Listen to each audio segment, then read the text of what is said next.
welcome back pour une nouvelle vidéo sur ta chaîne de SM Goldie. Et aujourd'hui on est là pour une story time sur mon expérience de mon non-réseaux sociaux, ou plutôt sur ma détox des réseaux sociaux. Donc avant de commencer cette vidéo, n'hésitez pas à vous abonner, à lâcher plein de pouces bleus et à partager cette vidéo. C'est parti!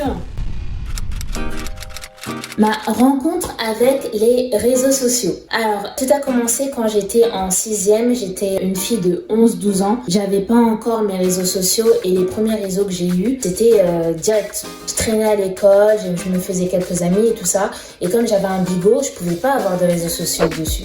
Il s'est passé qu'au fur et à mesure du temps, j'avais remarqué que tous mes potes avaient un smartphone, alors que moi j'avais un bigot, et avaient des réseaux sociaux dessus, tels que Snap, Facebook. Et du coup, je me suis dit, pour m'intégrer à eux et pour pouvoir échanger avec eux, moi aussi je vais installer des réseaux sociaux. Donc voilà.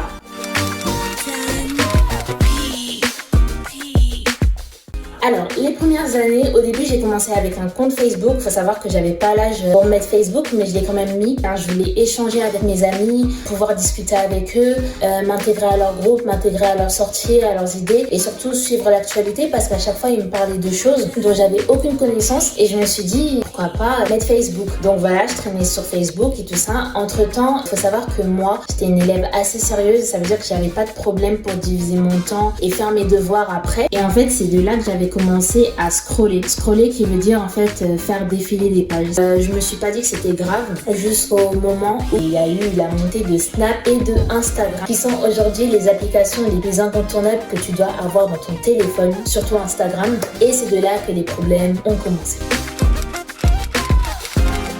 Alors, les problèmes.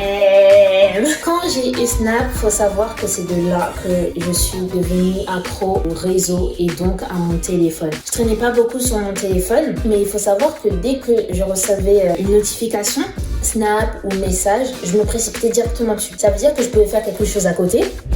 Et là, dès que je recevais une notification Snap, directement, je me mettais dessus. C'est de là que j'ai commencé à sentir cette anxiété, ce stress, ce sentiment en fait d'addiction parce que je savais que j'étais devenue accro aux réseaux sociaux. Ensuite, quelle est la deuxième chose qui a fait que j'ai senti que j'étais accro aux réseaux sociaux? C'était le fait justement de vouloir ajouter tout le monde, de vouloir être amie avec tout le monde, surtout sur Snap et sur Instagram dans lequel je faisais beaucoup d'échanges de pubs. C'était vraiment incroyable parce que je parlais avec les gens, mais je les connaissais pas. Je traînais pas avec eux. Il faut savoir que dans mon entourage, les gens que je voyais, sur les 3000 ou 4000 personnes qui ont pu me suivre sur Instagram ou sur Snap, j'en voyais que 2. Mais vraiment que 2. Tout ça pour vous dire à quel point les réseaux sociaux c'était fake et ça m'aidait vraiment pas. À cause de ça, il y a eu beaucoup de conséquences. Il s'est passé quoi? J'ai commencé à faire de l'anxiété et j'avais l'impression que j'étais nulle, que ce soit dans mes notes, dans ma façon de faire et tout ça. Ensuite, je me comparais sans cesse aux autres et je trouvais toujours les autres plus attirants, plus beaux que moi, plus intéressants que moi.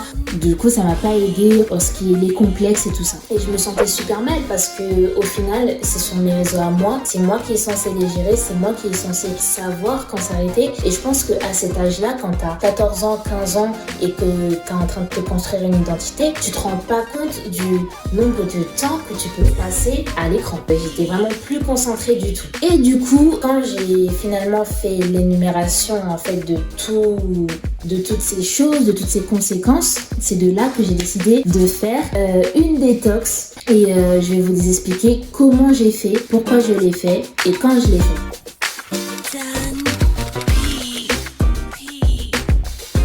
Alors, ma première détox, elle s'est passée en mars 2018. J'étais exactement en seconde générale. À cette époque, je voulais faire des études de médecine, mais je vous parlerai de mon parcours scolaire dans une autre vidéo. Je voulais faire des études de médecine et pour moi, avoir des bonnes notes, c'était primordial. Il fallait en fait. Pour moi, quand je partais à l'école, je jouais ma vie, mais vraiment. Sur moi, je me suis dit, waouh, ça devient relou en fait. Vu que j'étais à fond sur les réseaux sociaux, quand j'ai fait l'énumération de toutes les choses, je me suis dit, c'est mois. Du coup, j'ai fait ma première détox en 2018 et comme je voulais avoir de bonnes notes, avoir un meilleur semestre, je me suis dit que j'allais éteindre tous les réseaux sociaux, que j'allais vraiment tous les enlever. Comment j'ai fait? C'est simple, j'ai juste désinstallé de mon téléphone tous les réseaux sociaux et j'ai fait en sorte que les personnes autour de moi ne me montrent pas leurs réseaux sociaux, tout simplement. Bizarrement, j'ai eu une excellente moyenne. Franchement, c'était vraiment mon record en termes de moyenne. J'avais eu un 15 de moyenne. Bon, je sais que pour certains, c'est pas incroyable, mais pour moi, c'était incroyable. Genre, j'avais l'impression que j'avais gagné le bonbon. Mais vraiment, genre. Et c'est de là que j'ai compris que les réseaux sociaux ne me servaient à rien. Ensuite, ma deuxième détox, elle s'est passée exactement durant mars 2020. C'était la période du confinement. Ça a été la détox la plus importante de ma vie. Déjà d'une, parce que je pense que le premier besoin dont on avait, le premier truc qu'on voulait faire, la première chose qu'on voulait faire en tant que tout être humain enfermé dans sa maison ou dans son appartement, c'est d'envoyer un message, de discuter avec des gens via les réseaux sociaux ou via le téléphone. Alors que moi, c'était vraiment tout le contraire.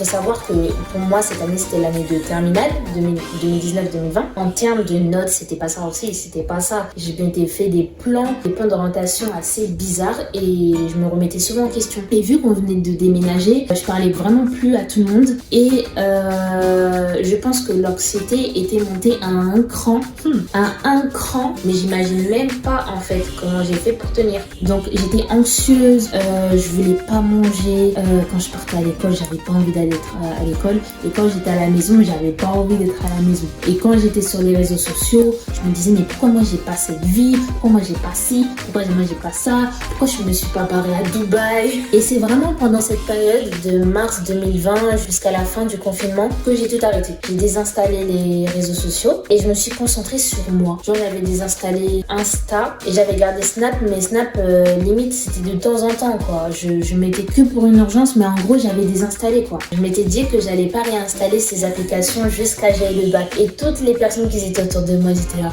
mais t'abuses. Mais en vrai, c'était vraiment quelque chose qui m'a aidée.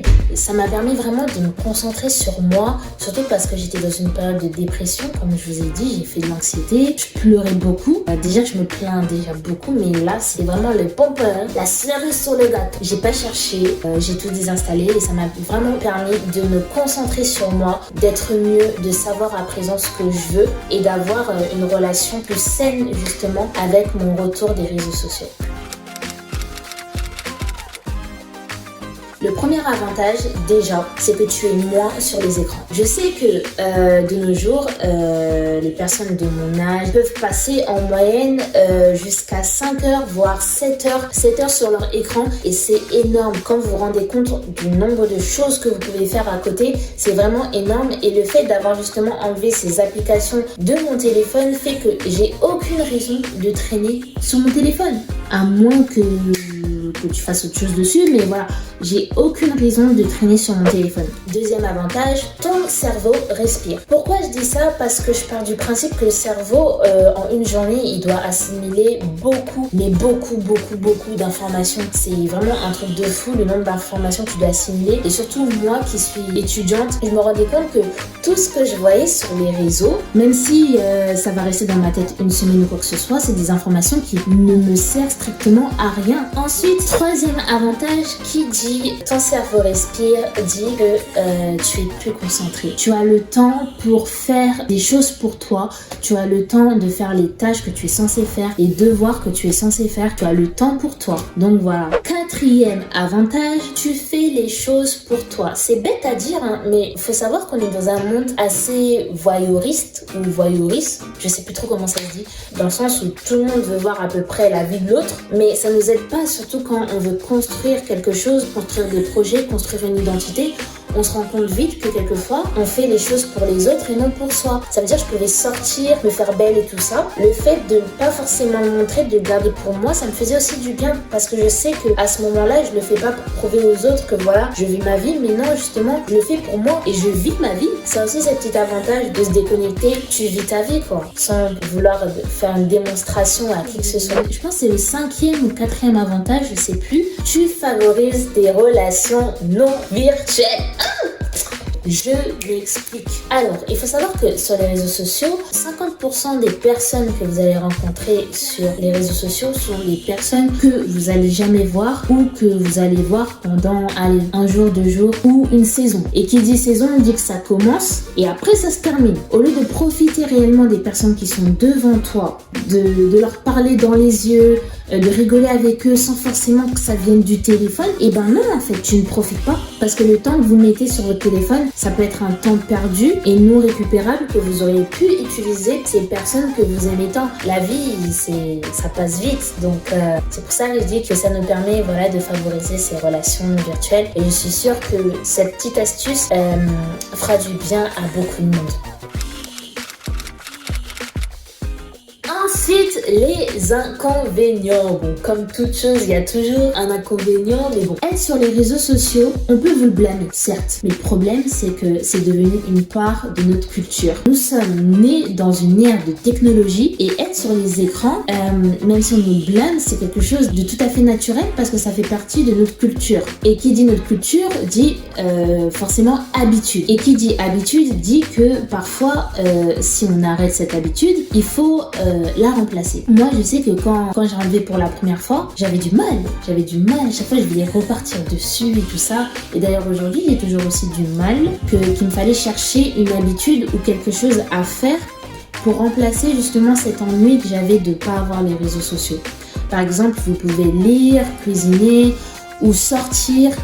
Et c'est vraiment des activités que j'ai cherché à faire durant le confinement. Enfin, bon, sortir, pas aller trop loin non plus, mais faire du sport, un truc comme ça. C'était vraiment une période. Mais voilà, donc c'est ça l'inconvénient. L'inconvénient, c'est vraiment de savoir comment remplacer cette mauvaise habitude par une autre. Donc voilà. Deuxième inconvénient, et d'ailleurs le dernier je crois, on peut avoir cette impression d'être coupé du monde. Je m'explique. Les réseaux sociaux à la base c'est fait pour sociabiliser. Mais moi dans mon cas à moi j'étais devenue un petit peu trop introvertie. C'est pour ça que j'ai coupé. Mais le problème c'est que la plupart des informations que vous allez avoir dans votre vie, ils vont passer par les pubs et notamment les réseaux sociaux. Donc vous pouvez avoir cette impression d'être coupé du monde, mais je vous assure, c'est pas une raison pour rester dessus.